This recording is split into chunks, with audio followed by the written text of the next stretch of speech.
Chapter 2. I suppose it was inevitable that I should meet Mr. Allen again, and but 2 nights later, this time not far from my own door.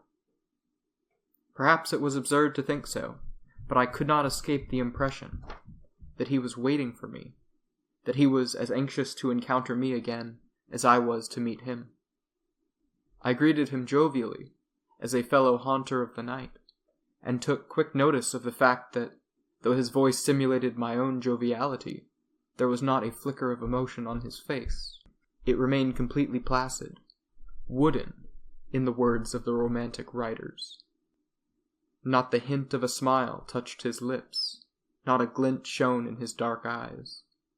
And now that I had had it called to my attention, I saw that the resemblance to Poe was remarkable, so much so that had Mr. Allen put forth any reasonable claim to being a descendant of Poe's, I could have been persuaded to belief. It was, I thought, a curious coincidence, but hardly more, and Mr. Allen on this occasion made no mention of Poe or anything related to him in Providence. He seemed, it was soon evident, more intent on listening to me. He was as singularly uncommunicative as he had been at our first meeting, and in an odd way his manner was precisely the same, as if we had not actually met before. But perhaps it was that he simply sought some common ground, for, once I mentioned that I contributed a weekly column on astronomy to the Providence Journal, he began to take part in our conversation. What had been for several blocks virtually a monologue on my part became a dialogue.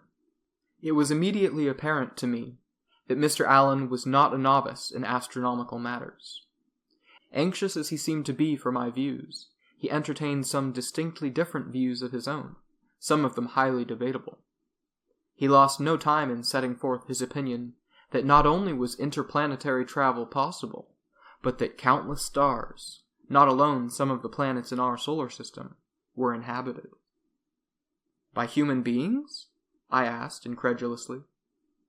Need it be? He replied. Life is unique, not man.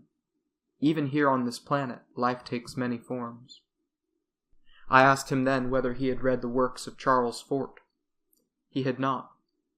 He knew nothing of him, and, at his request, I outlined some of Fort's theories, together with the facts Fort had adduced in support of those theories.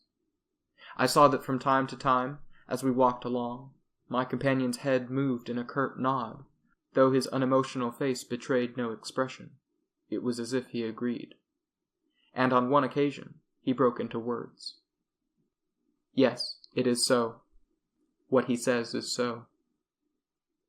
I had at the moment been speaking of the sighting of unidentified flying objects near Japan during the latter half of the 19th century. How can you say so? I cried. He launched at once into a lengthy statement, the gist of which was that every advanced scientist in the domain of astronomy was convinced that the Earth was not unique in having life, and that it followed, therefore, that, just as it could be concluded that some heavenly bodies had lower life forms than our own, so others might well support higher forms, and, accepting that premise, it was perfectly logical that such higher forms had mastered interplanetary travel, and might, after decades of observation, be thoroughly familiar with Earth and its inhabitants as well as with its sister planets. To what purpose? I asked. To make war on us? To invade us? A more highly developed form of life would hardly need to use such primitive methods, he pointed out. They watch us precisely as we watch the moon and listen for radio signals from the planets. We here are still in the earliest stages of interplanetary communication, and, beyond that, space travel, whereas other races on remote stars have long since achieved both. How can you speak with such authority? I asked then. Because I am convinced of it. Surely you must have come face to face with similar conclusions. I admitted that I had. And you remain open-minded? I admitted this as well. Open-minded enough to examine certain proof if it were offered to you? Certainly, I replied, though my skepticism could hardly have gone unnoticed. That is good, he said, because if you will permit my brothers and me to call on you at your home on Angel Street, we may be able to convince you that there is life in space, not in the shape of men, but life, and life possessing a far greater intelligence than that of your most intelligent men. I was amused at the breadth of his claim and belief, but I did not betray it by any sign. His confidence made me to reflect again upon the infinite variety of characters to be found among the night walkers of Providence. Clearly, Mr. Allen was a man who was obsessed by his extraordinary beliefs, and, like most of such men, eager to proselytize, to make converts. "Whenever you like," I said by way of invitation, "except that I would prefer it to be late rather than early, to give my mother time to get to bed. Anything in the way of an experiment might disturb her. Shall we say next Monday night?" "Agreed." My companion thereafter said no more on this matter. Indeed, he said scarcely anything on any subject, and it was left for me to do the talking. I was evidently not very entertaining, for in less than 3 blocks we came to an alley, and there Mr. Allen abruptly bade me good night, after which he turned into the alley and was soon swallowed in its darkness. Could his house abut upon it? I wondered. If not, he must inevitably come out the other end. Impulsively, I hurried around one end of that block and stationed myself deep in the shadows of the parallel street, where I could remain well hidden from the alley entrance and yet keep it in view. Mr. Allen came leisurely out of the alley before I had quite recovered my breath. I expected him to pursue his way through the alley, but he did not. He turned down the street and, accelerating his pace a little, he proceeded on his way. Impelled by curiosity now, I followed, keeping myself as well hidden as possible. But Mr. Allen never once looked around. He set his face straight ahead of him and never, as far as I could determine, even glanced to left or right. He was clearly bound for a destination that could only be his home, for the hour was past midnight. I had little difficulty following my erstwhile companion, for I knew these streets well. I had known them since my childhood. Mr. Allen was bound in the direction of the Seekonk, and he held to his course without deviation until he reached a somewhat run-down section of Providence, where he made his way up a little knoll to a long deserted house at its crest. He let himself into it, and I saw no more. I waited a while longer, expecting a light to go up in the house, but none did, and I could only conclude that he had gone directly to bed. Fortunately, I had kept myself in the shadows, for Mr. Allen had evidently not gone to bed. Apparently, he had gone through the house and around the block, for suddenly I saw him approach the house from the direction we had come. And once more he walked on, past my place of concealment, and made his way into the house, again without turning on a light.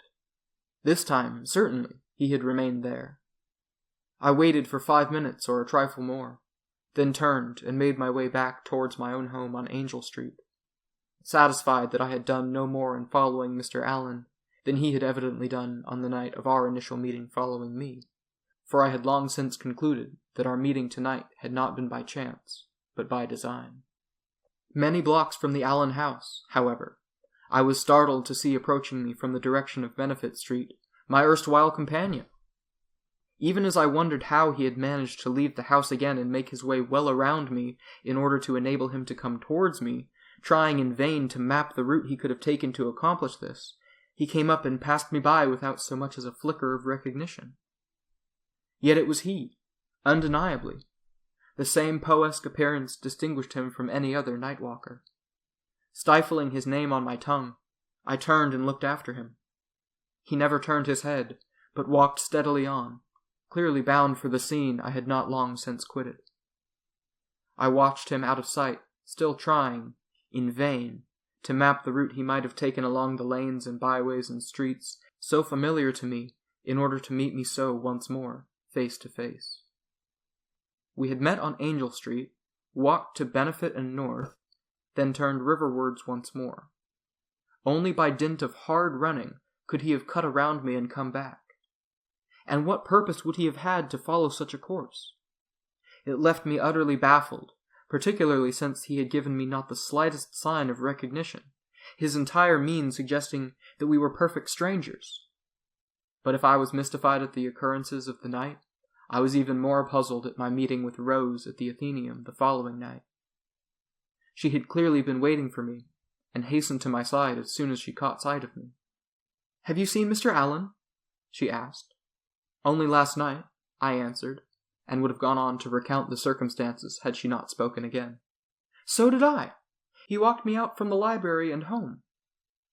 I stifled my response and heard her out. Mr. Allen had been waiting for her to come out of the library. He had greeted her and asked whether he might walk with her, after having ascertained that I was not with her. They had walked for an hour with but little conversation, and this only of the most superficial, relative to the antiquities of the city, the architecture of certain houses, and similar matters, just as one interested in the older aspects of Providence would find of interest. And then he had walked her home. She had, in short, been with Mr. Allen in one part of the city at the same time that I had been with him in another, and clearly neither of us had the slightest doubt of the identity of our companions. "I saw him after midnight," I said, which was part of the truth, but not all the truth.